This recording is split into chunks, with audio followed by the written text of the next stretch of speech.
Então, pessoal, dando aqui oficialmente muito boa noite a todos vocês que estão participando, né? E já vou fazer um aviso inicial. Pessoal, fiquem também muito à vontade para abrir câmera. Também, depois vou deixar mais as perguntas para o final, para a gente tentar manter um ordenamento aqui nas apresentações do professor Patrick Matos e professor Bruno Salotti. Então, esse é um evento que nós colocamos em caráter oficial para debater o que são pontos de atenção, que a gente chama de hot topics, em termos de fechamento anual das demonstrações financeiras de dezembro, de 31 de dezembro de 2024, né? Então, a gente sabe que o nosso órgão regulador, a CVM, ele não produziu um posicionamento que costumeiramente se coloca com ofício circular, mas a gente está procurando trazer aqui, sumarizar o know-how de dois grandes profissionais e professores que, além de admirar muito, também são grandes amigos também e parceiros de muitas discussões técnicas, né? Então, eu vou começar apresentando, primeiramente, o professor Patrick Matos, né? Orgulho tê-lo aqui na casa da FIPECAF e obrigado por aceitar o nosso convite, né? O Patrick, ele é diretor de práticas contábeis da Natura Co. Ele é contador registrado aqui no Brasil e nos Estados Unidos, ele tem o CPA. Ele é membro do Global Preparers Forum da Fundação IFRS e membro convidado do Comitê de Pronunciamentos Contábeis, né? E aqui ele é professor também do nosso curso de pós-graduação do MBA FRS na FIPECAF. E aqui na outra tela, nós temos aqui este professor muito conhecido de camisa verde, né? Que o principal predicado dele é ser palmeirense, que ele se orgulha muito disso, né? Assim como eu também me orgulho de ser palmeirense, né? Mas ele é o atual chefe do Departamento de Contabilidade Atuária da FEA USP e é professor associado na FEA. Ele é coordenador do Laboratório de Contabilidade Internacional da FIPECAF, FEA USP. Ele também atua em uma grande diversidade de conselhos fiscais, né, exercendo um posicionamento técnico muito correto, muito sério. E ele é membro votante e vice-coordenador técnico do Comitê de Pronunciamentos Contábeis, do CPC, né? Ele é autor e também coautor de uma série de livros na área de contabilidade. Um deles, que é um livro que, inclusive, a gente usa muito, né, como livro didático, que é o Contabilidade Financeira, que ele lançou em 2022, né? Então, é um livro que, assim, bebe da fonte de uma Vou te maneira retificar, muito inovadora de 2019. ensinar, né? Oi? 2019. 19, perdão, 19. Obrigado pela correção. Mas é um livro muito rico e É, que eu agora vamos recomendo. começar a trabalhar na atualização por conta da IFRS 18. Não, ou então falar que vai ter o Contabilidade Financeira 2, né? Projeto não falta, né? Projeto ideias. O que acaba é faltando o braço, né? Mas eu dou aqui as boas-vindas, então, a todos vocês. Obrigado pela participação. E fique à vontade também para colocar suas dúvidas no chat também. Então, eu vou passar aqui, sem mais delongas, a bola ao professor Patrick, mas não sem antes falar também um pouco sobre o propósito desse evento, que ele se conjuga também como uma complementação, né, em termos de conhecimento aos nossos alunos do MBFRS. Então, nós temos alunos do curso aqui presente que podem falar bem, podem falar mal, mas eu creio que eles vão falar muito mais positivamente sobre o curso, que é uma experiência que assim produz muito uma visão do que vai ser, né, do que virá das normas de contabilidade, né? E o professor Patrick, ele é um dos professores que, inclusive, discute os projetos futuros de normatização dentro do nosso MBA, né? A gente tem hoje um processo seletivo aqui em aberto, ele está chegando aqui nas semanas finais, então, para quem tiver interesse em conhecer, pode contactar a nossa área de relacionamento, pelos nossos canais de atendimento, né? Então, relacionamento@fipecaf.org, eu vou colocar no chat aqui, e também na nossa central telefônica, tem todo um time disponível para lhe atender, além de a gente coordenar semanalmente encontros com a coordenação sempre às quartas-feiras, às 18h30. Então, para quem não conhece o curso, também está convidado, e aqui a gente está sempre aqui pronto para recebê-los, né? Muito bem. Então, professor Patrick, eu vou passar a bola a você, para você ir projetando também, e comentar sobre pontos de atenção, que eu acho que tem muito a ver com a tua experiência prática, né? O que você vive também, não só na companhia que você trabalha, na Natura, mas também de muito da interação com executivos, discutindo pontos ali sensíveis, às vezes pontos que nem sempre são tão claros, né, dentro da normatização. Então, passo aqui a bola aos seus pés, para você também, professor Bruno Salotti, quero deixar muita vontade para você ir comentando também, né, e trazendo reflexões, pontos de reflexão crítica, para que todo mundo aqui possa ir sumarizando e formando o seu entendimento, né? Então, eu só vou pedir que vocês coloquem, então, as dúvidas no chat, ou se você preferir usar aqui o microfone, a gente pode elencar essas dúvidas mais para o final, tá bom? Então, professor Patrick, a bola está nos seus pés, viu? Obrigado, Flávio. Bom, pessoal, boa noite a todos. Um prazer estar aqui. Bruno, Flávio, nem se fala aí a alegria que é estar falando com vocês, pessoas que têm a alegria de chamar de amigos e que aprendo muito aí em todas as nossas interações. Então, pessoal, eu vou colocar aqui a apresentação em tela para, enfim, para a gente continuar esse bate-papo. E como o Flávio falou, né, vou deixar aí aberto a todos aí para, enfim, fazer comentários, fiquem à vontade. Bruno, vou te deixar também livre aí, cara. Você que está acostumado a me ouvir falando besteira, né, nos fóruns que a gente está sempre junto aí, fica à vontade para me corrigir e ir comentando conforme a gente for falando desses tópicos. Tranquilo, obrigado, Patrick. Bom, pessoal, então, só para confirmar, todos vêm em minha tela cheia, certo? Para garantir que está certinho, né? Vamos lá. Sim. Bom, então a nossa ideia aqui é falar um pouquinho dos principais temas de atenção nas demonstrações financeiras de 2024, um pouco associado ao que a normatização está trazendo de vigência, a partir desse fechamento, alguns até já considerados aí eventualmente em demonstrações trimestrais, e outros pontos que são, enfim, das nossas observações, interações com os normatizadores, com outros grupos de empresa. Então, é um pouco da nossa experiência e também fiquem à vontade para eventualmente indicar ou sugerir algum tema que vocês tenham em mente, que acham que vale a pena a gente conversar e a gente faz um bate-papo por aqui. Então, passando aqui pela agenda, né, a gente fez uma segregação primeiro, né, das atualizações de normas vigentes, né. Temos três atualizações basicamente vigentes agora. A primeira é divulgações de acordo de financiamento a fornecedores, né, o risco sacado, supply chain financing e outros nomes afins. E atualizações também a normas vigentes, né, de passivos sujeitos a covenants, ou seja, divulgações para instrumentos financeiros, né, passivos financeiros, geralmente passivos de financiamento dívida, que estão sujeitos a covenants, né? Então, das três novas normas aplicáveis, essas são as duas principais e que a gente trouxe como foco, né? Muito embora também temos amendments, né? Alterações à norma de arrendamentos, especificamente no que diz respeito a operações de retroarrendamento, né? O sale leaseback. Considerando uma aplicação talvez um pouco menor às empresas brasileiras, pois nem todas têm esse tipo de transação, a gente vai focar nessas duas como as principais nesse momento.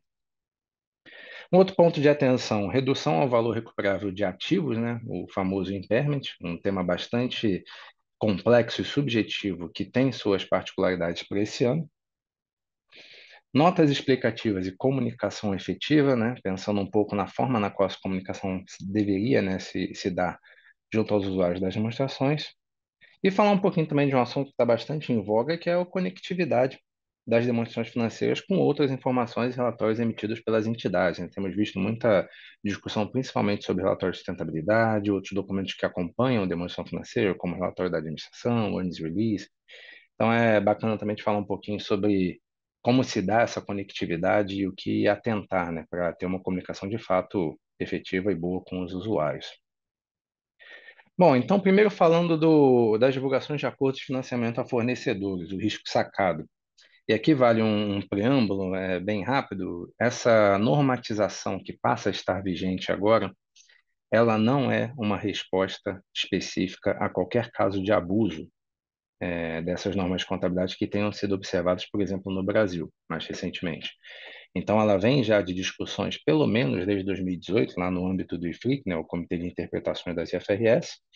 Depois foi se desenvolvendo essa discussão e levou a um projeto de edição de norma dentro da Fundação IFRS para tratar das divulgações desse tipo de transação, que é uma transação que tem ganhado bastante evidência, na verdade já há pelo menos uns 20 anos ela vem ganhando tração, né, no mercado, mas que começou a ter um pouco mais de visibilidade recentemente e que, em determinadas situações, podem ter aspectos qualitativos muito importantes, e muito importantes não só na perspectiva das divulgações pelas companhias, mas, obviamente, na informação que se passa ao usuário para ele tomar suas decisões em vista das divulgações da companhia, né?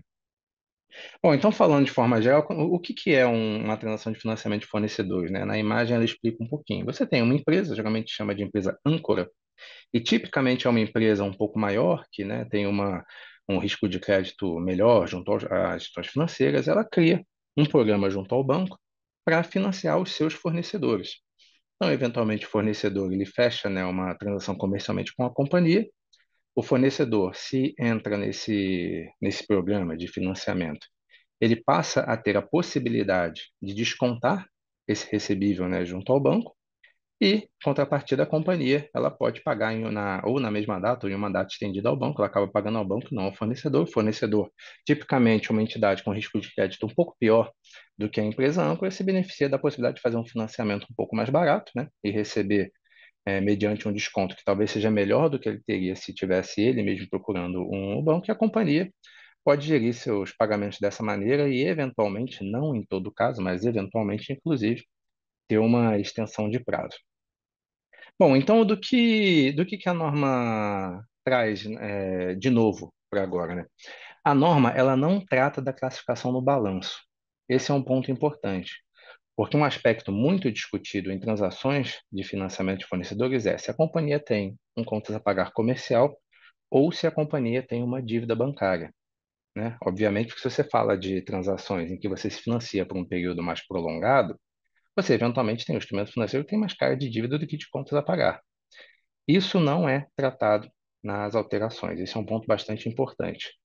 Mas, ao não ser tratado também, não é necessariamente uma resposta ruim, porque existe base nas IFRS para essa avaliação. Então, quando a gente fala, por exemplo, do que é um passivo comercial, você tem direcionamento na IS-1, né, no nosso CPC 26, você tem direcionamento, inclusive, uma definição do que é contas a pagar comercial no IS 37, que é o CPC 25, e tudo casado com o que é o ciclo operacional da entidade. Ou seja, contas a pagar a fornecedores no ciclo operacional da entidade, geralmente são contas a pagar comerciais. Agora, e quando sai do ciclo operacional da entidade? Se a companhia, por exemplo, gira seus estoques, seus recebíveis, geralmente em 90 dias, e ela paga um saldo via operação de risco sacado a um fornecedor em 180. Já começa a ficar um pouco diferente. Então, acho que a mensagem aqui, quando a gente fala da classificação, embora não esteja nesse amendment, busquem direcionamento na IS-1 e também na IAS 37, né, nossa CPC 25 e CPC 26, para ter um pouquinho de maior detalhe. Então, esse primeiro preâmbulo. A norma não trata dessa classificação. Porém, ela trata das divulgações que se seguem quando você tem essas operações. E por que essas informações são importantes? Porque o usuário precisa ter acesso a essas perspectivas até para avaliar a possibilidade dos fluxos de caixa futuro da companhia. Como é que isso afeta, por exemplo, um risco de liquidez? Como isso afeta um alongamento e um custo financeiro, por exemplo, que vai ser incorrido durante o tempo? E isso permite que os usuários tenham melhores informações. Então, quando a gente fala dessas divulgações, quais são as divulgações requeridas? Primeiro, termos e condições. Isso é muito importante porque nem todo risco sacado é igual. Inclusive, quando você olha a formatação na qual as instituições financeiras eles provêm esses serviços às entidades, você vê que muitas das vezes a formação vai mudando dependendo do feedback que o próprio mercado vai passando. Ah, o mercado está deixando claro que isso é dívida. A instituição vai lá fazer uma formatação um pouco diferente para tentar descasar desse contexto. Então, é bastante dinâmico. Isso é importante porque, se nem todos os arranjos são iguais, nem todas as divulgações também serão. Então, eu vou dar um exemplo bem claro. Entidades que estão pensando muito em gestão de caixa, né? Necessidade de caixa rápido. Elas podem fazer essas operações, né? Permitir o desconto ao fornecedor e pagar com prazo alongado ao banco, né? Ou seja, eu acordo 60 dias com o fornecedor fala, toma desconto quase que imediato e eu pago ao banco em 180 dias. Eu ganho um alongamento. Esse alongamento que você ganha, sendo significativo, é um aspecto a se considerar, por exemplo, em relação à classificação. E sendo um aspecto importante dessa maneira, a divulgação é ainda mais importante. Mas pensa o seguinte, tem situações em que a companhia ela quer fazer uma gestão do seu contas a pagar, mas ela não altera o seu prazo de pagamento. Muitas empresas têm tipificações assim. Olha, fornecedor, o meu prazo de pagamento é de 70 dias. O fornecedor fala, ah, não, eu quero, pô, receber em 60, não podendo. Eu falei, não, vamos botar 70? Se você precisar antes, você vai lá no banco e toma desconto, mas de crédito é baixo, a taxa é baixinha, você vai lá e usa se precisar. É, nessas situações, qual que é o acordo com o fornecedor? O acordo é 70 dias, via fatura, né? Via contrato, ordem de compra, enfim. Se o fornecedor quiser tomar o desconto, ele busca o banco. Se ele não quiser, ele não busca.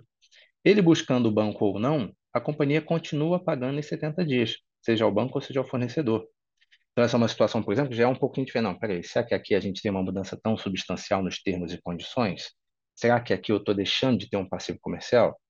Tem outras situações também bem comuns no mercado em que o banco ele divide com a companhia uma remuneração por essa operação. Então fala, olha, a cada fornecedor que descontar, eu te repasso, sei lá, X% do desconto. E a companhia vai transformando isso numa linha de receita.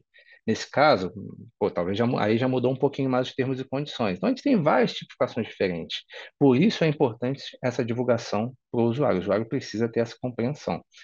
Então, quais são as divulgações que são requeridas nesse caso? Primeiro, os termos e condições, né, que a gente acabou de comentar, ou seja, como funciona o programa da companhia, quem é elegível, ele altera eventualmente os termos e condições de maneira substancial.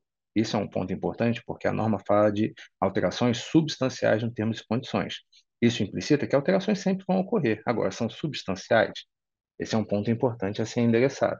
E prazo de recebimento, uma divulgação também bem interessante, eu diria, é a diferença entre os prazos médios de recebimento, o range, né, de data de pagamento, para faturas que estão num programa de risco sacado e que não estão no programa de risco sacado. Então, por exemplo, você tem uma entidade que se beneficia muito em relação ao fluxo de caixa, nas divulgações ela vai colocar, olha, os fornecedores que não estão no programa, geralmente eu pago eles em 70 dias. Aqueles que estão no programa, geralmente eu pago em 160. Olha o sinalzinho amarelo aí de preocupação. Pode ser um indicativo de que você tem ali um financiamento disfarçado. E uma outra divulgação bastante impactante, que também seguiu, e diga-se de passagem, nós discutimos isso muito na época do CPC e não fomos necessariamente a favor, devo dizer, o Bruno deve se lembrar, é que a norma também requer que você divulgue daqueles passivos que estão dentro do programa, ou seja, que o fornecedor pode tomar o desconto, quanto ele já recebeu o pagamento e quanto ele ainda não recebeu, ou seja, quanto ele ainda pode descontar e ainda não tomou essa opção. Essa é uma divulgação chave. E por quê? Porque, de repente, o acordo de risco sacado com o banco, ele é estruturado de uma maneira que você não é informado se o fornecedor toma o desconto. O que que o banco faz? E isso acontece na prática com algumas empresas que nós pesquisamos. Você faz a sua gestão de pagamentos pelo banco. Então, a fatura do fornecedor chegou, você imputou no sistema. No dia do vencimento, ela vai ser paga. Vai ser paga via processo do banco. Se o banco recebeu o pedido do fornecedor para descontar, o banco vai pagar para ele e vai ficar com o título. Se o banco não recebeu nenhum pedido de desconto, o banco vai processar o pagamento da mesma maneira na data do vencimento. A única diferença é que você paga via banco, ou para o fornecedor, ou para o próprio banco. E muitas das vezes, como a companhia não é parte no contrato separado que envolve o desconto, porque precisa de um contrato, o fornecedor vai lá e fecha o contrato com o banco para cada operação. Não necessariamente a companhia vai ter acesso a essa informação em tempo real. Então, muitas empresas, por exemplo, tiveram que criar processos com os bancos, falar, olha, todo mês você precisa me reportar quanto que foi tomado de desconto e quanto não foi, mesmo que eu não seja parte dessa decisão. A decisão do desconto é do banco e do fornecedor. Eu não sou parte dele, eu só coloco ele no programa. Ainda assim, você precisa dessa informação.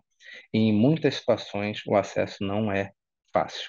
Algumas empresas, inclusive, receberam feedback de bancos que prover essa informação poderia ser contrário à Lei Geral de Proteção de Dados. Então, fica um comentário para que se preste atenção a essas divulgações, para que nas divulgações as empresas tenham, né, quando o momento chegar, informações apropriadas. Essas as divulgações, e pensando em grau de impacto, certamente alto para quem tem entidades que são âncoras, né, nesse processo. Geralmente, empresas de melhor risco de crédito e que estão associadas aí a esses arranjos com os bancos e vão ter sim que ajustar seus controles. Bruno, quer contar um pouco da experiência aí desse É, processo normativo? na verdade, bom, Primeiramente, queria dar oficialmente aí boa noite a todos e boas-vindas, né? Agradecer aí a introdução do Flávio também, suas palavras, viu, Patrick? Com certeza é recíproco. E, enfim, queria também interagir um pouco aqui em relação a esse assunto, né? E primeiro, acho que colocar, assim, tentar resumir aqui um pouco do que você falou, né? Para deixar claro que a gente tem uma alteração que ajuda, que de alguma forma baliza o processo, principalmente de divulgação, né, que você está destacando aí, mas que essencialmente ainda exige dos preparadores, dos auditores, enfim, de toda a cadeia, um grau de julgamento, como não é diferente das demais IFRS, IAS, CPCs e tudo mais, né? Afinal de contas, como você bem colocou, não existe uma transação única, não existe um modelo único, cada termo e condição de cada operação é diverso, e não só a operação, né, mas o contexto da operação dentro do modelo de negócio da empresa. Então, acho que isso tem que ficar bastante claro, né? Quer dizer, não é pegar a norma aqui e fazer um checklist e chegar a uma conclusão, né? Isso vai exigir dos preparadores um grau de avaliação e de julgamento, sem dúvida, para poder definir de que forma você vai apresentar essas informações, dar essas divulgações, e mais ainda, né, essa questão que você colocou no início da classificação desse passivo, né, que tenho a impressão que ela é essencial, principalmente para quem está fazendo uma análise das demonstrações da empresa, né? Se eu olho para um passivo e entendo que ele é operacional, eu tenho uma situação. Se eu olho para o passivo e considero esse passivo como financeiro, eu tenho uma outra perspectiva a respeito da entidade, né? E só para finalizar aqui, para também a gente poder seguir, só queria colocar, na verdade, uma questão que é para já ficar no radar, embora não seja Hot Topics das DFs de 2024, mas certamente para as DFs de 2027, né? Isso vai ter uma consequência, né? Porque à medida que eu entendo que o passivo é financeiro, a despesa de juros desse passivo financeiro vai estar na categoria de financiamento, né? E se eu entendo que o passivo é operacional, os juros eventualmente podem estar lá ou podem estar no operacional, dependendo do modelo de negócio. E vamos ter mais julgamentos em relação a isso, né? Então, acho que é uma questão aí também para já colocar no radar para começar a pensar, bom, o que eu vou fazer aqui vai ter consequência lá quando vier a IFRS 18, né? Com certeza, lembrando também, né, Bruno, que nós sabemos que esse é um assunto que esteve muito em voga nos últimos anos, né? Então, não tenham dúvida que os usuários das emoções vão ter muito interesse nessa divulgação. Então, obviamente, aí bons controles também, né, para ter na sua documentação sobre as conclusões que foram atingidas, né, em relação a esses julgamentos é bastante importante. Não tenha dúvida que o mercado vai se interessar bastante por esse tipo de informação. Aqui, pessoal, eu deixei no material, eu vou ver uma melhor forma de disponibilizar também, mas só um detalhamento de quais são as alterações e um exemplo aqui ilustrativo, né? Lembra que eu comentei aqui na tabelinha do meio, né? Você tem uma apresentação do prazo médio de pagamento, né? Dos saldos que estão no programa, né? E os que não estão, né? Uma divulgação requerida e só um comentário bem breve, a divulgação requerida, na verdade, é o rende dos pagamentos. Então, a gente colocou nesse exemplo o prazo médio, né? Como uma simplificação, mas a julgar a melhor forma de apresentar. Se é melhor apresentar pelo saldo médio, o range de pagamento de 30 a 90 dias, ou um híbrido dos dois, né? Pensando sempre na melhor forma de atender aí as demandas dos usuários, né? Bom, então, partindo para uma segundo tópico, são os passivos sujeitos a covenants.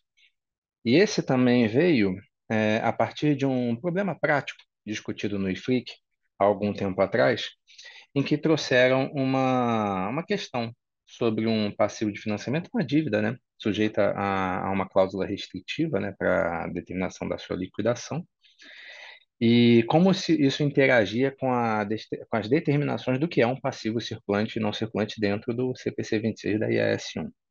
Então, o ponto é o seguinte: se você está falando de um passivo que está sendo avaliado como circulante ou não circulante, para ele ser não circulante, obviamente a companhia tem que ter a habilidade discricionária de evitar esse pagamento nos próximos 12 meses.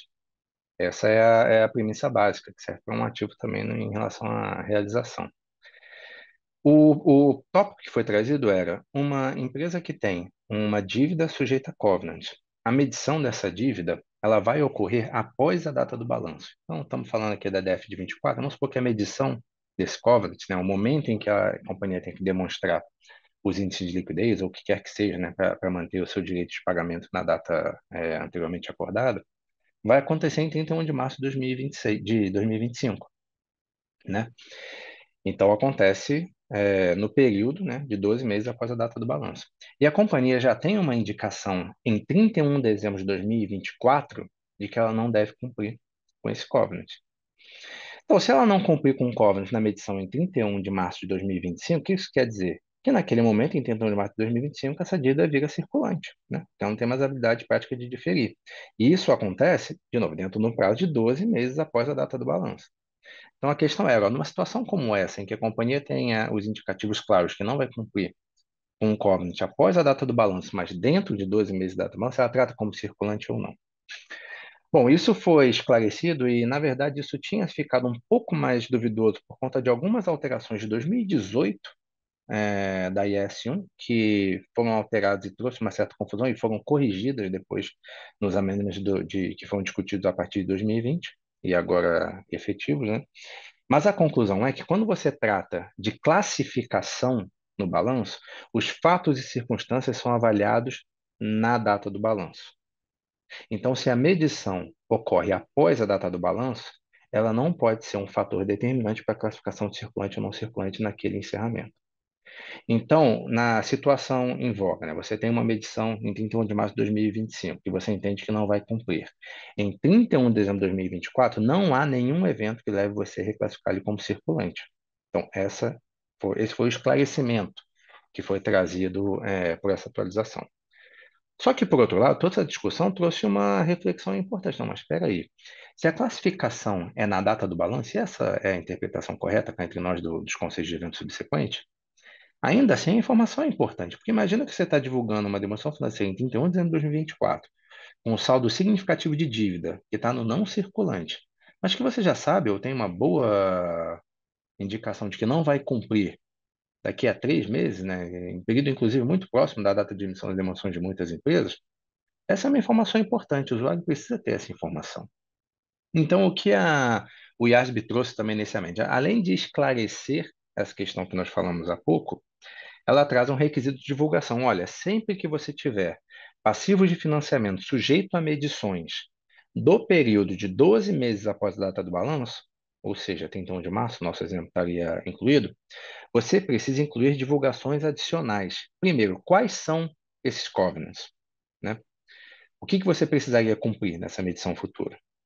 Qual é o saldo da dívida que está sujeita a esses covenants, né? Quais são os passivos que são assumidos?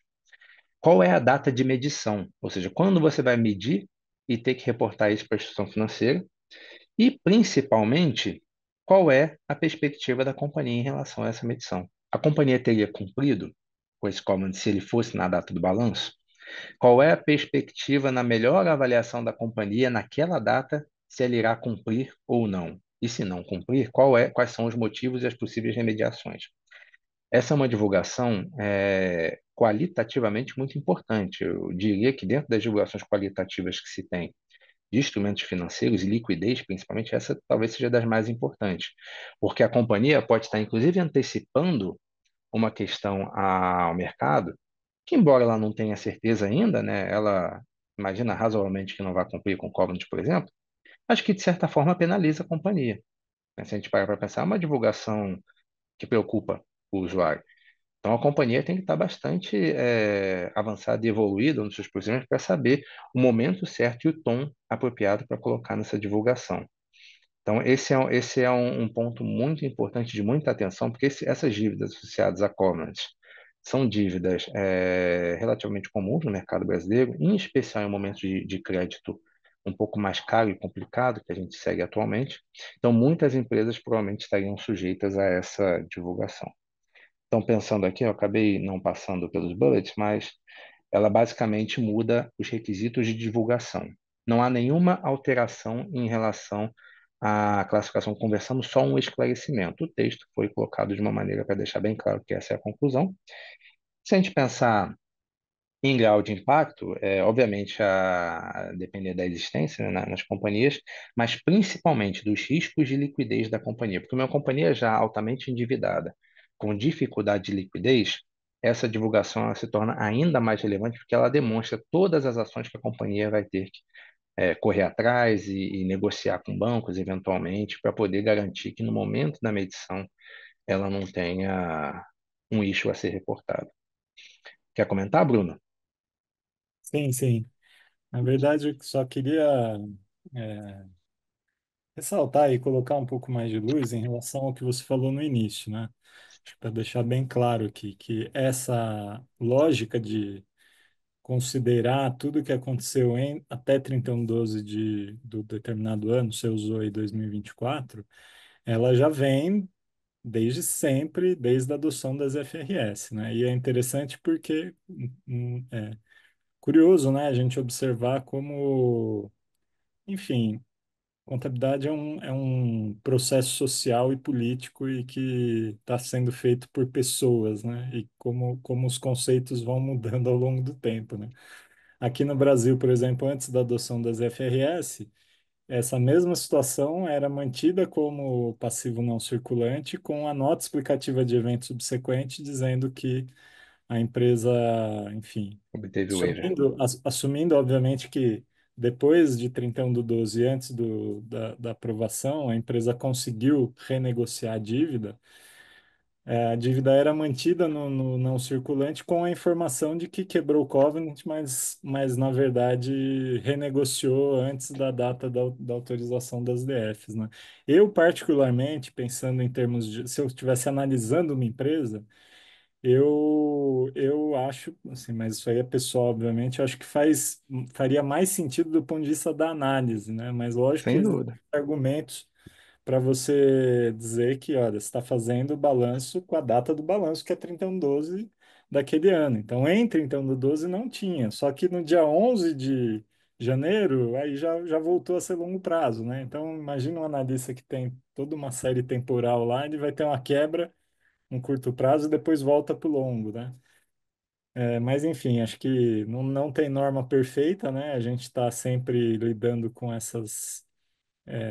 enfim, essas imperfeições ou dificuldades de chegar num consenso em determinados assuntos, mas o que de fato agora a gente está mudando é esse esclarecimento que você bem explicou, né, em relação a medições de covenants no futuro.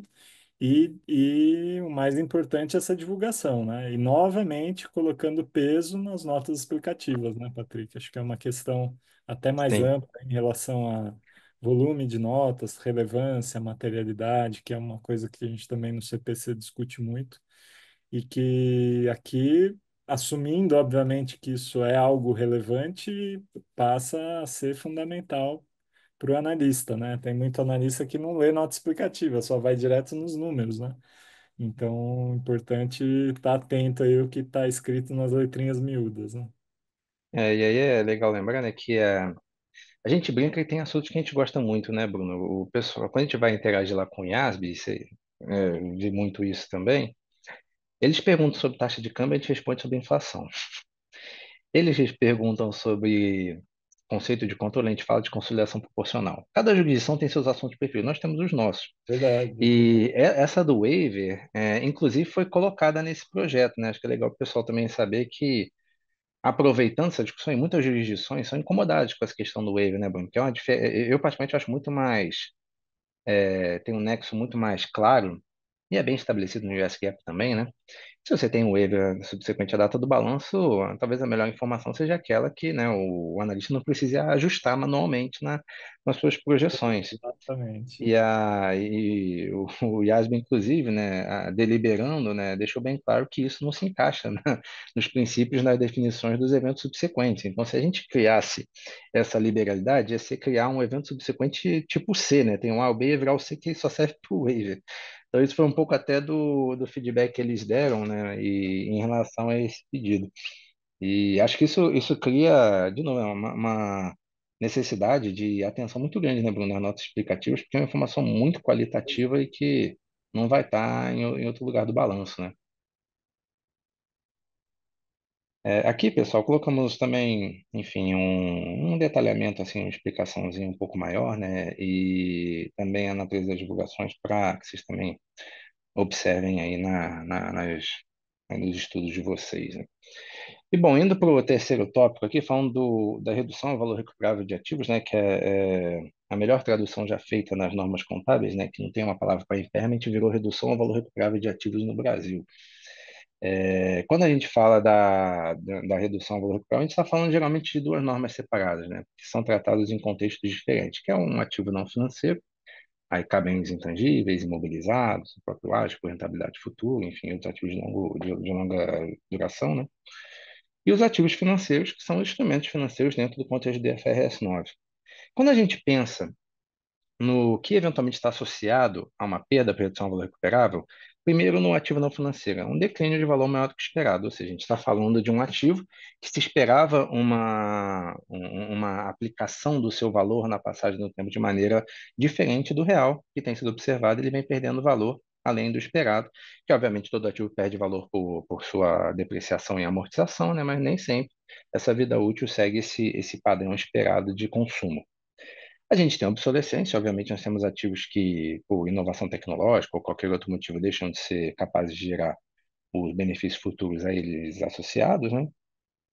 Uma deterioração no ambiente tecnológico, legal, inclusive, né? A impossibilidade, às vezes, de uso de determinado ativo por conta de regulações, enfim, ou até questões de mercado, de avanço tecnológico ou uma deterioração do ambiente macroeconômico. Aqui, principalmente, a gente está falando do ágio, né? Do ágio para rentabilidade futura, né? E outros ativos que dependem de metodologias de método de renda, aplicação de valor justo, valor em uso, projeções da companhia, né? Tipicamente intangíveis e aqueles de vida útil indefinida, em especial de combinações de negócio e o ágio, né? E de ativos financeiros, a gente está falando geralmente de risco de crédito de contraparte. Qual que é o risco de perda associado a um ativo financeiro, a um conto a receber? É o risco de crédito da contraparte.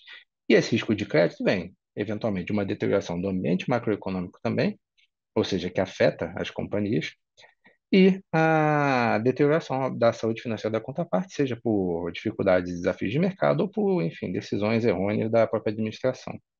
E aí, se a gente pensar por que que isso, de fato, é um ponto de atenção para as demonstrações financeiras de agora? Em especial, eu diria por conta desses caras aqui. Que a gente está num momento de mercado, de economia e de risco, não só país, mas de maneira mais ampla nos mercados, em especial aqueles emergentes, em que você tem um ambiente macroeconômico desafiador.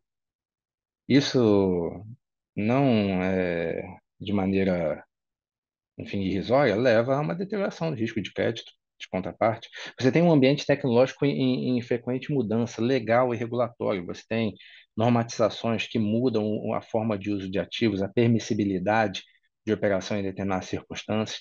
Então, se a gente parar para pensar, temos um ambiente de alta inflação, não só no Brasil, mas na Europa. A gente fazia coro há anos ao IASB para discutir projetos de inflação, e eles nunca tinham muita atenção, né? Porque não é algo que nos afetava. Agora vai falar com o pessoal de UK sobre inflação, que eles percebem e sentem isso na pele.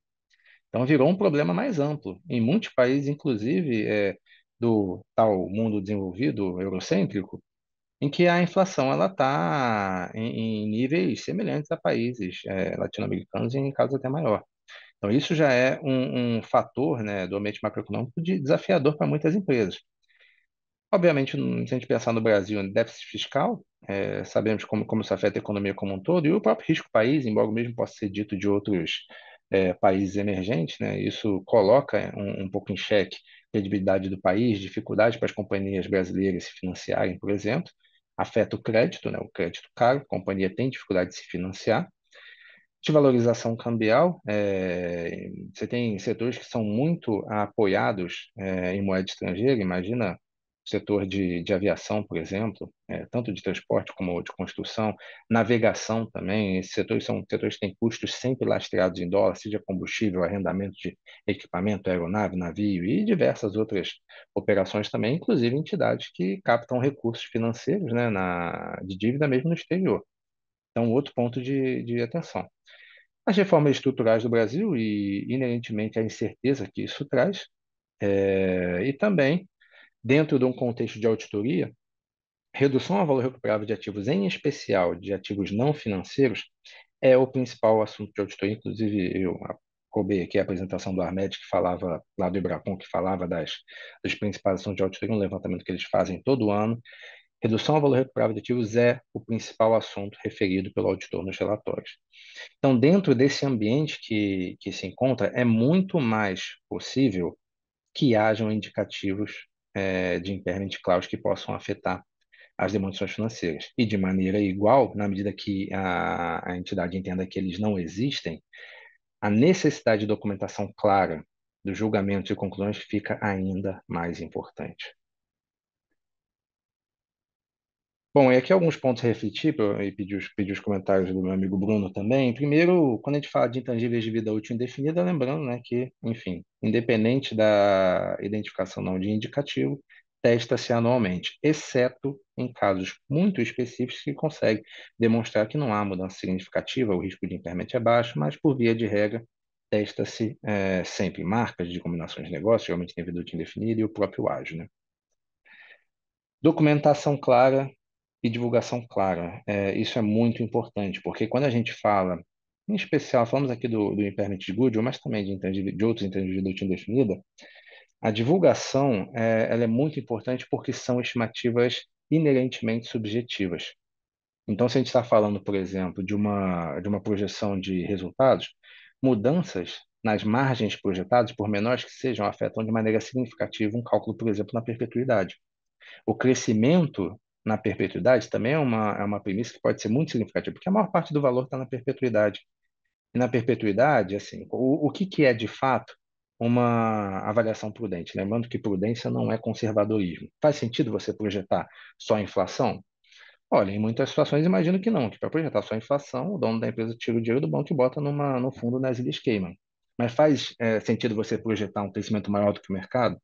Faz sentido você projetar crescer igual o mercado se você historicamente não cresce? Então, todos esses são julgamentos sem resposta que precisam ser documentados e detalhados de maneira clara. Taxa de desconto, você muda um input da taxa de desconto, você pode ter um resultado significativo. E por isso, inclusive, as divulgações de sensibilidade são importantes. Bom, considerações e requisitos legais e regulatórios, quando a gente projeta isso, tem que estar em mente, as posições da companhia têm que considerar, por exemplo, regulamentações, a gente tem visto muitas regulamentações antipoluidoras. Eu tenho ativos que são poluidores e são utilizados para gerar negócio no futuro. Até quando eu posso usar eles nas minhas projeções? Até quando eu vou ter que amortizá-los e quando eu vou ter que repor um investimento nas minhas projeções para garantir que eu vou continuar tendo a habilidade de produzir e de vender? Isso, obviamente, varia muito de local para local. Operações multilocalizadas precisam ter uma atenção muito clara sobre os requisitos de cada jurisdição. Bom, e de maneira semelhante, né, você também reverte impairment, exceto o goodwill. O goodwill nunca se reverte o impairment, isso é um ponto importante. Os demais ativos, você também fica atento a indicativos de que aquela perda que foi reconhecida no passado, por algum motivo, possa ser revertida. E embora não se busque a simetria na informação contábil, a gente sabe que, na verdade, você reconhecer uma perda é muito mais fácil do que reverter, inclusive para convencer todas as pessoas envolvidas no processo que, de fato, aquela perda deixou de existir. Então, acho que esse que eu pensaria aqui em relação ao impairment, Bruno. Se tem alguma Na outra visão? verdade, eu também queria fazer aqui alguns comentários mais para reflexão. Bom, primeiro, acho que você foi muito feliz ao selecionar esse tema como um hot topic, né?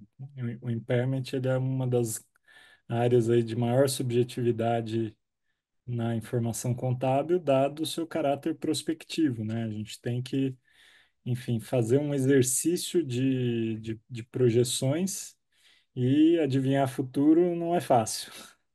É, Por outro lado, faz parte do business. Qualquer empresa que queira ter sucesso, ela tem que ter projeções, ela tem que ter um olhar para o futuro, né? Um olhar prospectivo. E o desafio aqui no impairment é traduzir essa visão que muitas vezes na alta gestão é mais discutida para fins de impacto contábil, né? E aí, eu destacaria aqui desses pontos todos que você colocou, a importância dessa documentação que você colocou muito bem, né? Eu tenho visto aí na prática, em algumas situações que eu participo, como essa questão da fundamentação do teste de impairment é complexa, né? Porque não tem um modelo, não tem receita de bolo, né? Cada caso é um caso, todas as complexidades do negócio ali envolvidas. E aqui eu ressaltaria o seguinte, né? Quando a gente tem sempre um desafio, uma dificuldade, a gente tem que também observar que isso são oportunidades que a gente tem de principalmente valorizar a profissão do contador, né? Porque Perfeitamente. essa avaliação é uma avaliação muito específica e de muita responsabilidade, né, Patrick? Você registrar uma perda por impairment aí que vai ter uma série de impactos para a empresa, para os acionistas, para a sociedade em geral, com base em premissas do futuro, é algo assim de muito peso, né? Então, acho que talvez aí a dica principal é sempre começar a discutir com bastante antecedência, porque esse tipo de coisa você não resolve em um dia ou dois, né? Você resolve, às Não vezes, tem mesmo. que resolver em meses, né? Então, acho que ressaltaria esses pontos aí do impairment. E acho que vai ser hot topic aí, do Ah, jeito não que tenho está a nossa dúvida. economia aí, vai ser hot topic até 2080, né?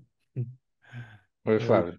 acho que o Flávio Não, também. só um adendo, uma complementação com relação a essa discussão, né? Eu acho que é principalmente algo que é muito requisitado desde quando surge o CPC 01 no Brasil pelos auditores para que as companhias elas fundamentem e apresentem com muita consistência, né, as métricas e variáveis que são utilizadas no cálculo, né? Porque por muitas vezes a gente observa que a companhia ela usa elementos variáveis, taxa de desconto, indicadores de crescimento, tudo, e em um período depois no período seguinte usa algo completamente diferente, né? Então demonstrar consistência e algo que seja coerente ao negócio, né? Isso é muito caro a quem é preparador para que consiga dar o devido conforto ali para os seus auditores também, né? Acho que esse é um ponto. Deixa eu só fazer um outro comentário aqui, mais de mérito com relação ao evento. Eu vi aqui a pergunta da Kilvia também. E aqui, pessoal, fiquem à vontade para colocar as perguntas no chat também. A ideia é que a gente vá responder, voltando para os pontos, mais ao final, para a gente não perder a linha de raciocínio, tá? Ajuda mesmo, Aqui né? nessa parte expositiva com o Patrick, os comentários e análises também que o professor Salotti está colocando, né? Também, Miguel, obrigado pela pergunta, mas ao final a gente vai olhar para todas elas, tá? Não, perfeito. Bom, e é isso. E de novo, né? Até complementando o que o Bruno comentou, a subjetividade que é inerente ao processo, e isso tem que ficar muito claro para a gente, principalmente o contador tem que ter muita consciência do seu papel e das suas responsabilidades. A subjetividade, e notem que eu não estou falando subjetivismo, subjetividade, ela é inerente ao processo e ela não é uma liberalidade para a escolha de caminhos contábeis. Nunca será. Existe doutrina. Existe uma doutrina das palavras que é a normatização contábil, que é principiologicamente caminhada para a representação fidedigna e transparência ao usuário. Então, o fato de julgamentos serem subjetivos não significam que cada pessoa tem a sua verdade. E por isso a documentação é importante. Porque a documentação vai esclarecer de maneira clara e sempre lembrando que dentro de uma empresa você tem departamentos diferentes com funções diferentes. Não existe nenhum grupo em nenhum departamento de finanças da companhia sujeito a um padrão ético e moral tão grande quanto o contador. Ninguém tem o nosso código de ética explicando o que a gente tem que fazer. Então, é comum, e não é um erro de empresa A, B ou C, mas tem visões diferentes desse processo e tem motivações diferentes. Existem profissionais de finanças, por exemplo, que o trabalho deles é ser arrojado, é buscar o maior retorno possível dos ativos, trazer retorno ao acionista. Eles são agentes nisso. E não tem nada de errado nisso. Mas o contador ele tem amarras. Então, por exemplo, a gente fala do teste de impairment. Não, peraí, o teste de impairment tem que considerar os ativos na condição atual. Nas projeções, será que eles não estão considerando melhorias nos ativos que a IES 36, por exemplo, não permite? Custo de reestruturação. Então, é bem importante também o contador saber de quais são os seus guias e suas travas no procedimento como esse, para também entender como ajustar e explicar isso a diferentes de setores das empresas que não necessariamente têm esse direcionamento, porque as projeções não são feitas por teste impairment. O teste impairment ele usa as projeções da administração que são feitas para a condução do negócio, não são feitas pensando no impairment. Então, essa compreensão ela é muito importante para o auditor. O auditor, vírgula, né? Para o contador e para o auditor também, mas digo aqui do contador, os preparadores, né? Bom, um outro tópico que a gente colocou, o penúltimo, né, mas talvez um pouco mais extenso que o último, são notas explicativas de comunicação efetiva. E esse é um que, enfim, talvez daqueles que a gente tenha que atentar um pouco mais, até por conta do nosso histórico, né? Então, quando a gente fala de comunicação efetiva, vamos pensar primeiro, né, para que servem as demonstrações financeiras, né? Pelo menos dentro da normatização contábil nas discussões de mercado. Você tem investidores e credores que buscam informação nas DFs, só que a informação que eles buscam é informação relevante, fidedigna, que não é excessiva e que não é imaterial. Mas todas essas podem estar presentes nas DFs, né? Mas vamos lá, que a gente procura por informação relevante e fidedigna. Se a gente fala informação relevante, ela tem que ter valor preditivo, tem que ser capaz de garantir ao usuário, ao analista, por exemplo, estimar fluxos futuros, performance futura, tem que ter valor preditivo e também valor confirmatório, para eles têm que confirmarem as perspectivas da companhia em relação à sua performance, sua posição patrimonial. A informação que é fidedigna, né, que é confiável, ela é completa, neutra e isenta de erros. Informação excessiva, por outro lado, ela obscurece a informação que é material relevante. Você tem muita informação colocada num documento, aquilo que é importante fica escondido. Isso é informação irrelevante que obscurece a informação relevante material. E os temas que são imateriais, se estiverem distorcidos, não mudam a opinião dos usuários. E é por isso que somente esses marcados em vermelho são avaliados na tomada de decisão das companhias internamente e dos usuários também, investidores, analistas e a sociedade como um todo. O grande problema é que, ao fazer a demonstração financeira, principalmente os preparadores incorrem em diversos erros que fazem com que ele saia dessa caixinha vermelha. E isso prejudica a comunicação efetiva com os usuários. Então, quando a gente fala dessa comunicação, primeiro, uma coisa para a gente refletir, né? Contabilidade é a linguagem dos negócios. Aliás, Bruno, uma coisa que uma pesquisa aleatória, aquelas coisas aleatórias que só a gente para fazer, que ninguém se interessa, mas que a gente acha legal. Uma das origens da palavra linguagem vem do Império Romano, porque eles aplicavam uma taxa, uma multa para as pessoas que falavam muito. E a taxa chamava linguarium, né? Olha Imagina se só, tivesse isso hoje em dia, né? A caramba, quantidade aliás, não fala alto que alguém pode querer criar essa taxa aí também. instituir, né? Então, nesse caminho, o linguarium, que é parte da origem da palavra língua, ele sempre esteve associado à comunicação, né? E a contabilidade como linguagem dos negócios, inclusive, é uma fala famosa do Warren Buffett, ela partilha do pressuposto que como linguagem ela é compreendida. Isso é, na minha opinião, uma coisa um pouco difícil de se avaliar.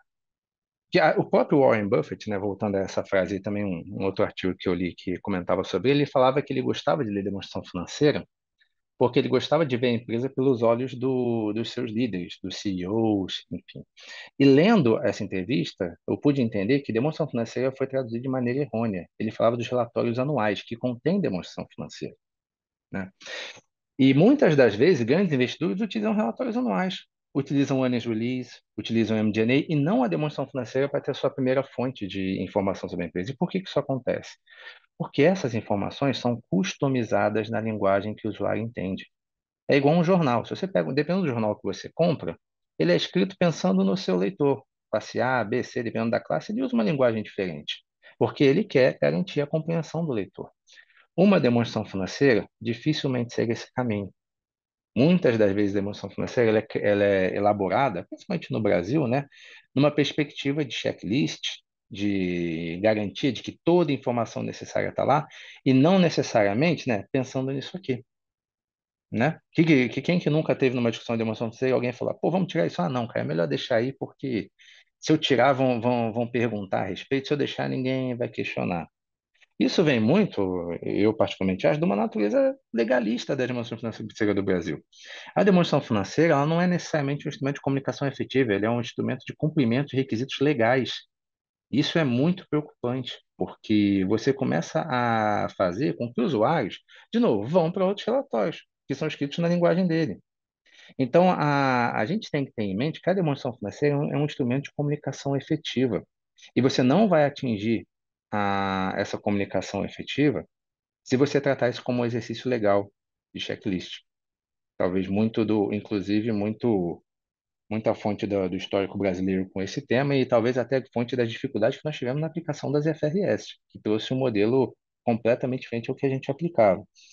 Então, outro ponto a se observar o foco. Às vezes menos é mais, não tenha dúvida, cara. E a gente escreveu uma orientação inteira sobre isso, né, Bruno, ao CPC 7, para garantir que as pessoas pensem nisso. Menos às vezes é mais. Informação excessiva obscurece informação material.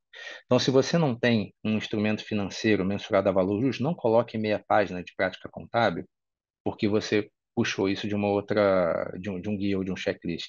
E lembre que toda a informação que é explicitamente requerida por qualquer IFRS, ela está sujeita ao parágrafo 31, se eu não me engano, da IAS 1, ou algo parecido, né, 30 e alguma coisa, que fala: você não é obrigado a divulgar nenhuma informação, mesmo que requerida por outras normas, se ela for imaterial. Então, façam esse julgamento, né? E isso é muito importante. Outro ponto também que é bastante interessante para o usuário pensar, e eu já em interações com o IASB falei isso algumas vezes e não recebi boas respostas, mas falei mesmo assim, que não é toda a necessidade de informação do usuário que é atendida na demonstração financeira. A gente precisa parar de achar que tudo que o usuário precisa para tomar decisão está na demonstração financeira. Isso não é o caso. Existem informações que pertencem em outros relatórios que não a demonstração financeira. E a demonstração financeira vai se ater àquilo que ela é relevante. Então, evitem colocar toda e qualquer informação que eventualmente um usuário possa necessitar dentro da demonstração financeira. Vamos focar nas limitações das informações que têm que ser lá colocadas. Outro ponto, cuidado com materiais prontos ou genéricos. Eu nunca gostei, por exemplo, de demonstrações financeiras ilustrativas, porque depois você vai buscar divulgações no mercado e você encontra quatro empresas completamente diferentes com a mesma divulgação, que puxaram do mesmo guia. Usem com cuidado esses exemplos. São importantes para você pensar na perspectiva daquela empresa fictícia ilustrativa, o que seria uma boa divulgação. Mas monte a sua divulgação a partir do que é requerido e a partir de qual é a necessidade dos seus usuários. Não tem problema nenhum, por exemplo, usar um checklist, mas não pense que tudo que está no checklist tem que estar na DF. De novo, às vezes informação é material. E não pense que a informação que está no guia lá das firmas de auditoria, por exemplo, ela se aplica exatamente ao seu caso e ela vai representar para o seu leitor o que ele precisa de informação. Então, cuidado com esses materiais prontos ou genéricos. E também adaptar ao leitor. Em relação às estimativas divulgadas, como falamos até, né, não me repetindo muito em relação ao IPR, mas robustez dos julgamentos. Informação que é crítica, principalmente as estimativas críticas que são divulgadas na emoção financeira, tenham elas em boa documentação. Mais alguma coisa, Bruno? Não, Patrick, apenas ressaltar que, na verdade, assim, eu acho que todo todo processo contábil ele está em evolução, né? E nós aqui no Brasil a gente vem aprendendo e evoluindo, pelo menos é a minha sensação. Talvez não em termos, não na velocidade que a gente gostaria, mas eu sinto que depois da OCPC 07 já vem ocorrendo mudanças em algumas empresas, formato, ordem de notas explicativas, tentativas de redução. E acho que o que você ressaltou é muito importante, né? Quer dizer, acho que é natural você ler uma norma que está dizendo que tem que divulgar determinados aspectos, e as FRS estão cheias, lotadas disso, né? E a partir daí achar que tem que divulgar, né? Porque é natural, a norma está dizendo que tem que divulgar, né? Mas você colocou bem, e é algo que está bem explícito lá na OCPC 07. E acho que agora com a FRS 18 parece que eles leram umas partes do OCPC 07, né? É verdade. Também vai estar mais enfático esse aspecto, né? Naqueles quesitos de agregação e desagregação, em relação à importância disso, né? De realizar um julgamento também em relação ao que vai ou não para a nota explicativa, né? Então, acho que é pouco a pouco mesmo, é um processo. Muitas vezes a gente se depara com esse tipo de situação ainda, né? Eu mesmo também passo por isso, talvez em uma menor dimensão aí do que você, né? Mas eu vejo esse tipo de discussão ainda, mas acho que é um processo que vem sendo construído e cada ano que passa a gente vem sentindo aí algum tipo de melhoria.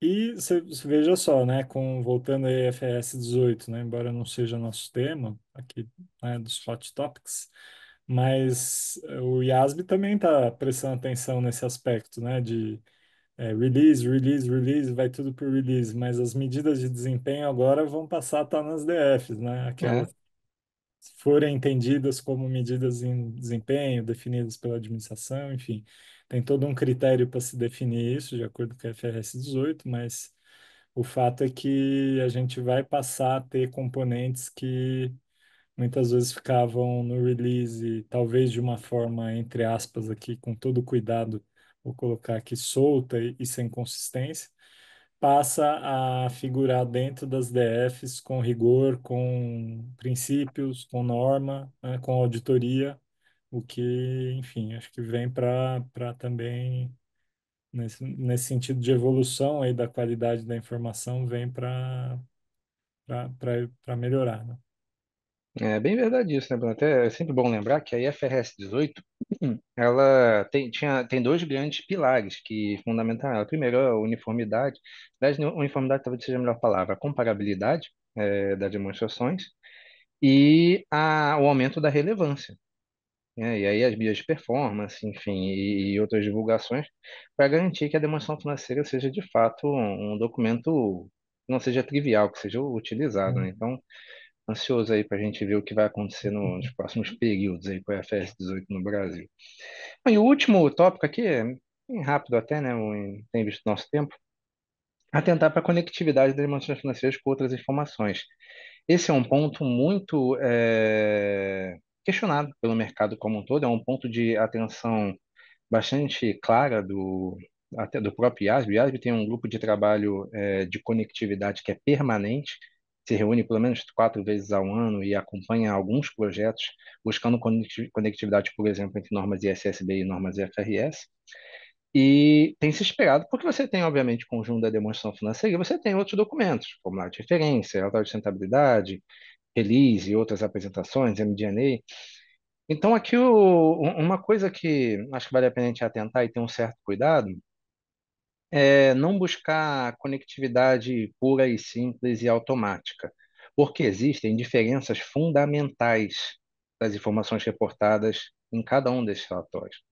Então, a conectividade é importante, ela é, mas nem sempre ela é um exercício fácil, claro e automático, porque você tem informações fundamentalmente diferentes. Se eu puxar aqui um exemplo, né? Se a gente fala de demonstração financeira, eu vou dizer que a demonstração financeira é um documento sem emoção. É um documento que representa os fatos e eventos de um determinado período de maneira transparente e sem colocar um viés positivo ou de outra maneira que faça propaganda da companhia. É diferente, por exemplo, de um MD&A, de um release, em que você tem, obviamente, uma narrativa que busca demonstrar as forças da companhia, né? Você olha para um relatório de sustentabilidade, se a gente pensar nas normas de SSB, por exemplo, o que que elas trazem, né, que o CBPS está trazendo também? Riscos e oportunidades. Demonstração financeira não traz oportunidade, só traz risco. Se a gente for para pensar também, demonstração financeira é feita pelo método da competência. Um relatório ISSB, ele é, entre aspas, um método caixa. É o que aconteceu naquele período, né? Você tem gastos, por exemplo, que podem ser ruins no relatório do ISSB e que podem ser bons na demonstração financeira. Imagina, por exemplo, que você está investindo na construção de um parque eólico. E aí, o que que você gera quando constrói um parque eólico? Basicamente concreto, né? Que é dos itens que são muito poluidores, né? O concreto é dentro da atividade humana que leva às emissões de gases de efeito estufa, o concreto é uma das maiores atividades. Só que na demonstração financeira, o que que você está fazendo? Você está investindo. É um fluxo de caixa de investimento, né? Entre aspas, positivo no fluxo de caixa da companhia, da demonstração do fluxo de caixa. Ele vai gerar um ativo, ele não vai ser despesado, e ele tem uma perspectiva futura positiva, que é o quê? Gerar uma capacidade de operar de maneira mais sustentável, investimentos positivos numa agenda ESG. Quando você olha no relatório de sustentabilidade, o que é esse gasto? São emissões adicionais que você teve durante o período. Você emitiu muito, talvez mais do que você imaginava. Você produziu muito concreto. Você gastou recursos associados a emissões. Então, como é que você faz essa conectividade? O item é o mesmo, mas como ele é lido nas duas pontas? Então, aqui é importante sempre lembrar que a conectividade requer um olhar treinado. Então, pense nisso na hora de colocar suas divulgações e informar aos seus usuários. A conectividade não é automática, você vai ter que garantir que você vai prover informação de maneira apropriada que eles possam acompanhar. O que não quer dizer que você não possa alinhar premissas, pelo contrário, alinhe as premissas. Se você, por exemplo, está falando num relatório de comunicação a mercado, ou mesmo de sustentabilidade, sobre seus compromissos de neutralização de gases do efeito estufa, olha, isso é muito importante. Dependendo da forma na qual você se coloca, isso deveria ter reflexo na contabilidade e nas demonstrações financeiras. Onde está isso, por exemplo, nos investimentos em crédito de carbono, nos investimentos em neutralização de emissões que vão estar eventualmente num passivo da companhia? Então, esse é um ponto bastante importante de se atentar. E atenção a medidas non-gap também, né, que estão tipicamente incluídas nesses comentários, né, e comunicações com investidores, e que não necessariamente pertencem, por enquanto, às demonstrações financeiras. Então, antes de ir para o tradicional obrigado aqui no final, Brunão, fica à vontade aí para comentar também. Ótimo. Bom, só ressaltar aí suas palavras, Patrick, em relação a esse tema, dizer do grande desafio que a gente tem em relação a fazer essa conexão, essa conectividade, né? Muitas vezes a gente não tem ou pelo menos não teve até então uma formação tão ampla e interconectada aí com as outras áreas para poder navegar bem nessa conexão, nessa conectividade, né? E só para ressaltar aí um dos exemplos que você colocou ali no slide anterior, que são os relatórios de sustentabilidade, né? A gente tem que lembrar que a partir de 2026 a gente tem a adoção aí do CBPS 1 e CBPS 2, que são as versões aí locais do IFRS S1 e S2, né, que são os padrões novos aí emitidos pelo ISSB de relatório de sustentabilidade. E isso para não falar da reforma tributária também, que está causando aí todo um alvoroço. Então, acho que nós, contadores de tédio, não vamos morrer, né, Patrick? Não, e eu diria que Com não, fortes não tem a emoções impressão aí. que vai mudar muito no futuro, não. Vamos continuar nessa pegada aí. Cara, entre nós não é ruim, né, Bruno? A gente tem que se tornar relevante de alguma maneira, né? Uma vez eu fiz uma pesquisa que de tempos em tempos saem aqueles matérias sobre profissões que vão desaparecer, né? Vocês já perceberam, o contador sempre aparece nessa listinha, né? Eu fiz uma pesquisa, a primeira vez, menção que eu achei a matérias dessa natureza foi de 1976. Então, em Ah, 1976, a primeira que bem eu achei nascido. que falavam que o contador eventualmente ia assumir. A cada de 5 em 5 anos se reciclam essas matérias, né? E a gente continua aqui. A gente se Pois transforma de é. uma maneira ou outra e a gente continua aqui e acho que a gente vai continuar por um bom tempo. Muito Bom, bom. pessoal, dito isso, claro, peço desculpas aí, passei um pouquinho do tempo, mas estamos aí, Bruno, aí à disposição aí para conversar. Não passou nem um pouco, professor Patrick. Na verdade, o que é bom tem que continuar, né? Aqui a gente ainda vai longe ainda. Já vieram aqui elogios da Lúcia, Valéria, muito obrigado, falando sobre primeiro que a apresentação, acho que é uníssono de que foi muito esclarecedor para que a gente consiga entender melhor alguns pontos de atenção, seja ali com relação a impairment, que é algo recorrente, covenants, que é uma boa discussão, e também a parte do risco sacado que a gente tem falado. E essa foi uma dúvida que a Kilvia colocou para nós, que ela perguntou aqui, o que seriam os CPCs, que são os norteadores para o reconhecimento do risco sacado, e se você puder comentar também sobre a contabilização dele, né? Se vocês puderem falar algo nesse sentido, até para respondê-la, será muito oportuno, né? Depois eu vou avançar para as outras perguntas aqui, tá? Não, tá bom. Bom, eu diria que em relação ao risco sacado, primeiro, o IS-1. O IS-1 ele determina, né, a lista de itens mínimos em uma demonstração financeira e ela inclui separadamente passivos de financiamento e passivos comerciais. E a IS-1 ela discute o que é o ciclo operacional da entidade, que é uma perspectiva associada a um passivo comercial. Então, eu diria que esses dois conceitos do IS-1 e aproveita o conceito do CPC 25, do IS-37, de contas a pagar comercial e outras. Acho que é inclusive dessa forma que está descrito lá. Então, nas empresas em que eu discuti esse assunto, a gente foi sempre indo por esse caminho. E também tem muita discussão dentro da normatização, na própria FRS nova, do que são mudanças substanciais, né? Porque quando você fala principalmente de classificação, né, a pergunta é, cara, houve uma mudança substancial? Então, mudança substancial no instrumento financeiro é muito tratado no IFRS 9. Teve um projeto muito interessante, uns talvez 4 anos atrás, que foi a reforma das taxas de referência, né, a IBOR, LIBOR, enfim, que alterou o IFRS 9 e falou muito sobre quando uma mudança é substancial nesse conceito. Então, tem algumas analogias importantes a serem feitas aí. Não, excelente. O próxima pergunta que veio do Miguel também, que ele fala que para fins de valuation ele pergunta se será necessário algum ajuste nas demonstrações para um cálculo correto do valor de ações das empresas de capital aberto, né? Isso, na verdade, isso que está ainda tendo extra hot topics, né? Se puder Uhum. comentar algo nesse sentido. Eu posso dar uma opinião, o Bruno falar. Eu estou tentando entender aqui a pergunta, né? Não, ele fala É, assim, olha, pensando em valuation, né? Se seria sim. necessário algum ajuste nas demonstrações para o cálculo correto do valor das ações das empresas de capital aberto, né? Olha, valor De repente, justo, olhando eu, assim, eu numa acho que perspectiva mais do investidor, tá? sim. Ah, Valor perfeito. justo, para mim, é uma das piores traduções que já foram feitas no Brasil. O espanhol chama de valor razonable, né, por exemplo. Porque o conceito de justo e justiça do português não é o conceito do fair value em inglês. São conceitos que têm uma tradução literal semelhante, mas que têm uma perspectiva diferente. Então, quando a gente fala de valor justo, ele é carregado de diversas premissas e metodologias que podem ser diferentes.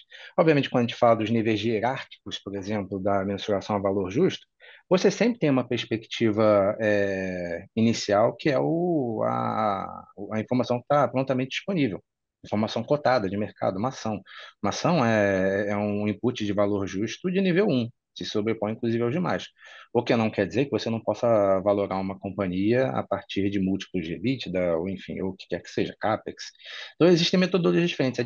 Não existe pelo menos na minha perspectiva, um conceito fechado de valor justo.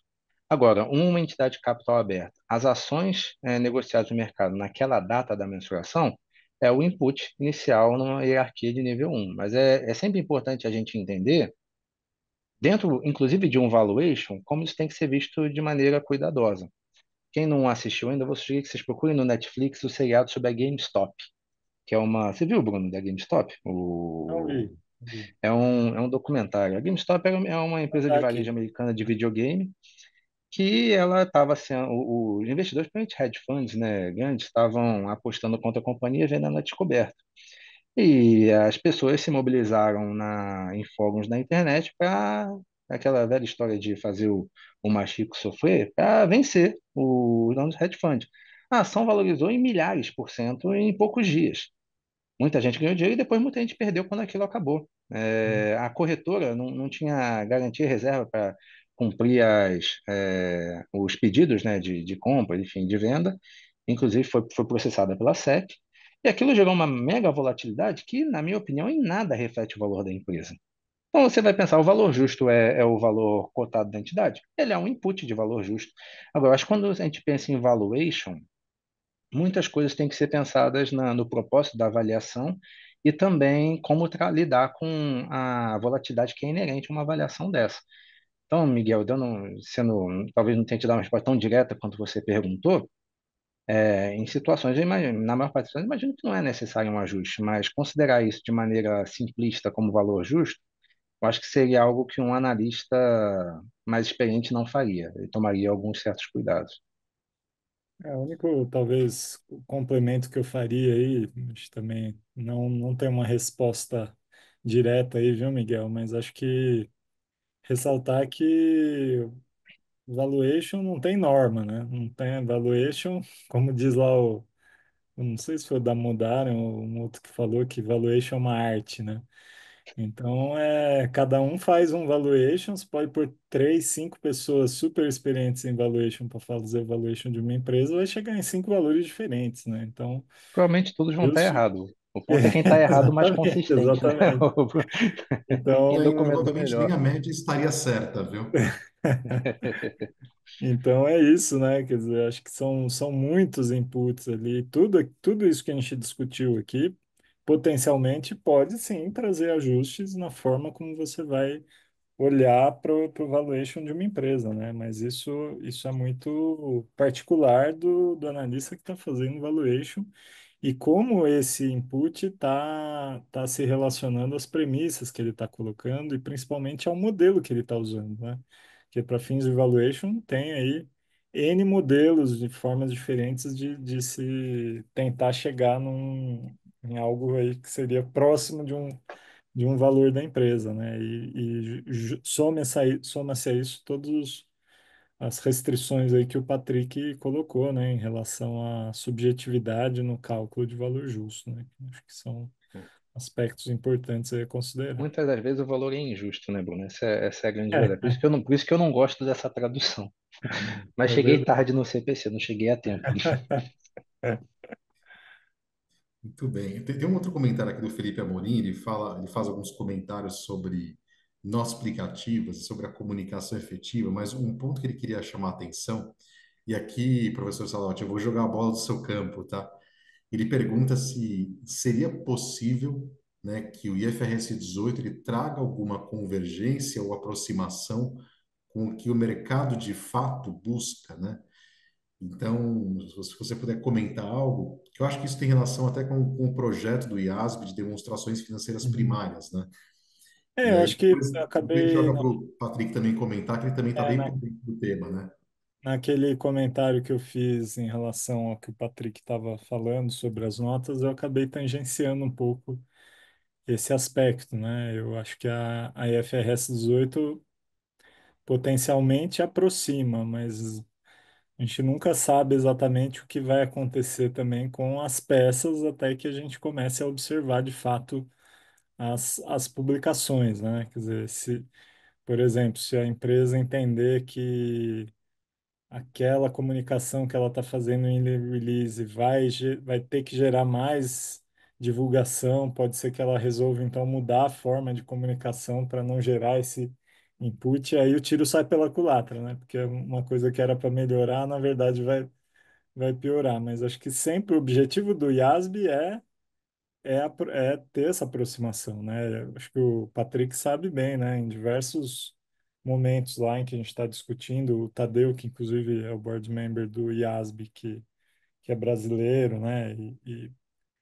Na maioria das reuniões do CPC ele participa e ele coloca esse ponto com frequência, né? Que o IASB presta muita atenção nos inputs que os investidores, que os credores colocam, porque eles são os usuários, né? Afinal de contas, a gente está fazendo tudo isso aqui para atender aos interesses dos usuários, para que eles tomem decisões mais bem informadas, decisões úteis em relação à informação que a gente está colocando. Então, sim, né? A ideia é essa, mas a gente vai ter que, e aí, trazendo um pouquinho aqui para o meu lado, que é das pesquisas, né? Assim que a gente começar a ter dados em relação à adoção de FRS 18 e essa interação com informações gerenciais, a gente vai começar a observar aí trabalhos empíricos, talvez discutindo essas questões. Ainda, professor Salotti, um ponto importante, né? Quando o órgão normatizador, o IASB, ele começa algum projeto, ele sempre também ele circula, né, uma chamada para avaliar se existem trabalhos científicos que Sim, tangenciam aquele tema, né?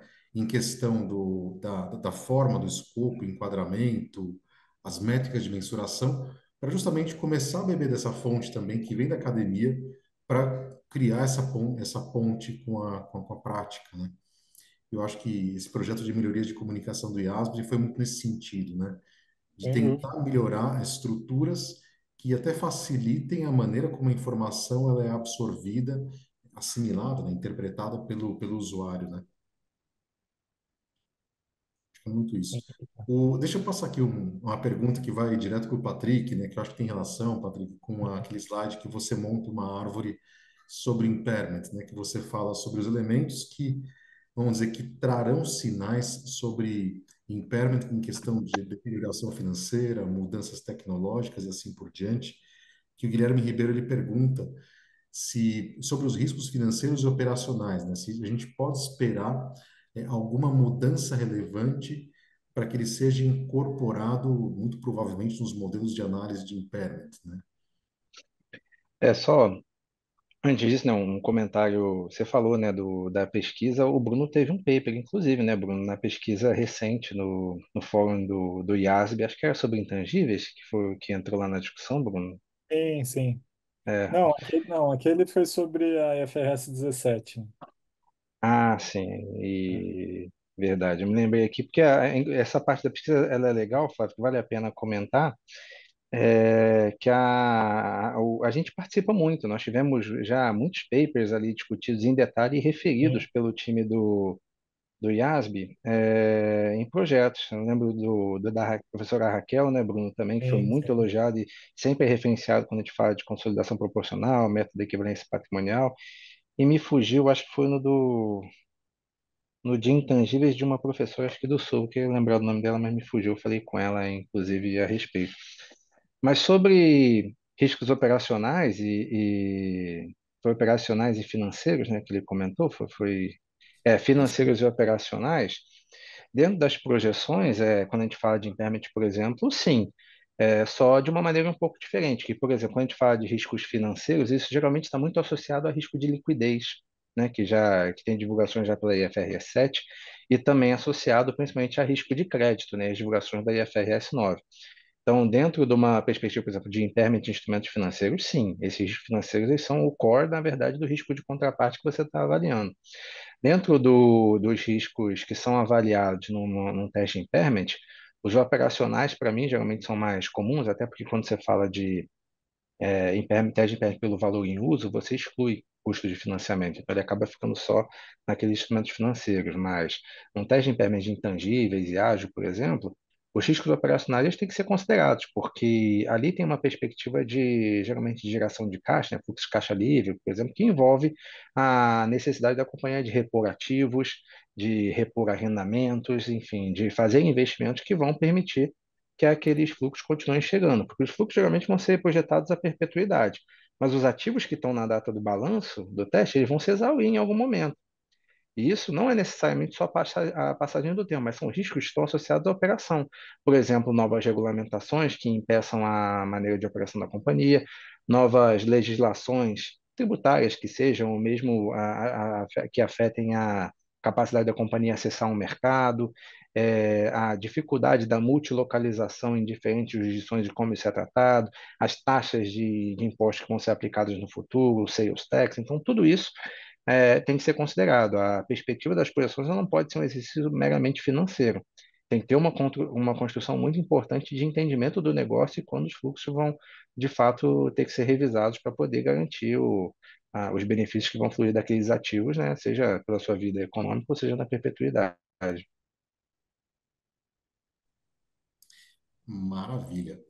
Eu acho que a gente está chegando aqui também ao final desse evento, mas eu que não pude deixar de sublinhar um ponto que o Patrick comentou, que você fala sobre realmente a integração, a interconectividade da informação entre diferentes relatórios, né? E isso é um ponto, acho que, crucial para nós contadores, para que a gente não fique também somente preso, né?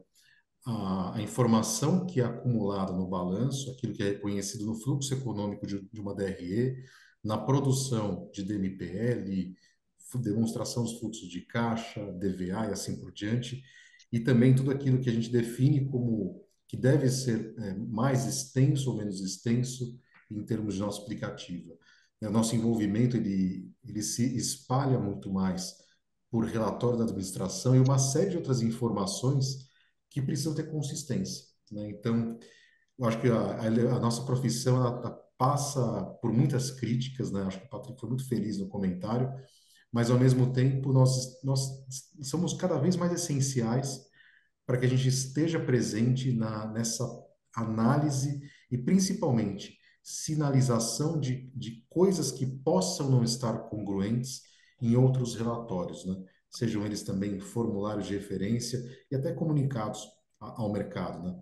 Então, sim, nós aqui, profissionais da contabilidade, um ponto para a gente sempre refletir e agir com energia é interagir muito com relações com investidores e com as áreas que colocam a informação ao mercado, comunicando alguma coisa para o nosso usuário externo. Que é o grande campo da contabilidade que a gente está discutindo aqui, é a contabilidade para o usuário externo. Então, devemos participar muito ativamente desse processo, né? Eu acho que aqui a gente já conseguiu responder a maior parte das perguntas aqui, né? Eu queria agradecer muito, muito aqui a presença do professor Bruno Salotti e também do professor Patrick Matos. É sempre muito bom estar com vocês, fazendo esses bate-bolas e compartilhando assim, experiências, visões com todos aqui participantes, né? Então, agradecer de coração mesmo. E aqui, eu estou vendo aqui também que está o professor Alexandre Gonzalez, que ele ficou escondido aqui, Opa, né? tá escondido aí. Professor Gonzalez, Um um abraço, abraço, Alexandre. obrigado pela presença, viu? E ficamos muito honrados com a sua participação aqui, mas também pode ficar à vontade para falar também. Mas, enfim, esse é o objetivo nosso, né? Disseminar conhecimento e compartilhar um pedacinho, né? De pontos muito quentes que nós discutimos dentro dos nossos programas de MBA, e inclusive aqui o nosso MBA FRS, que pauta todas essas discussões normativas e principalmente os projetos futuros, que ainda se tornarão norma, né? O Ricardo que está perguntando se o material está disponível, a gente vai fazer uma avaliação interna aqui, se esse material puder ser disponibilizado, né, professor Patrick? E aí, posteriormente, a gente avalia isso, se Claro. consegue enviar por e-mail. Então, deixo aqui meu agradecimento a vocês, se vocês quiserem comentar algo mais, e aí, na sequência, nós finalizamos essa sessão, né? Eu agradeço. Pra gente é sempre bacana, né? Pra gente isso é mais um bate-papo, né? A gente poderia ficar horas aqui falando sobre essas experiências, então é muito prazeroso, assim, e é bom poder ouvir também de vocês, assim, os comentários, assim, acho que isso é muito engrandecedor para a gente também, nessas discussões, então fica aqui também o convite para todos conhecerem o nosso MBA, né, professor Flávio, a gente discute bastante nessas dinâmicas, assim, e estou sempre à disposição aí, quando vocês precisarem, é sempre um prazer. Um abraço. Também queria agradecer aí, Flávio, dizer que é uma honra poder participar aqui. PCAF, assim como a fé, é nossa alma mater, né? Quando a gente começa na fé, a gente já começa a ouvir falar em FPCAF, e muitas vezes a gente não sabe a fronteira ali entre fé e FPCAF, né? Então, apesar de a gente estar mais fisicamente lá na fé, estamos sempre, quando possível, aqui tentando contribuir com a FPCAF, e sendo que a FPCAF é uma entidade que serve para apoiar o Departamento de Contabilidade e Atuário, né? Então, fico muito grato à FPCAF aí por tudo que ela faz pelo departamento, e uma honra e uma alegria e satisfação poder, enfim, contribuir de alguma forma aqui, e também, obviamente, aprender, né, com vocês. Obrigado.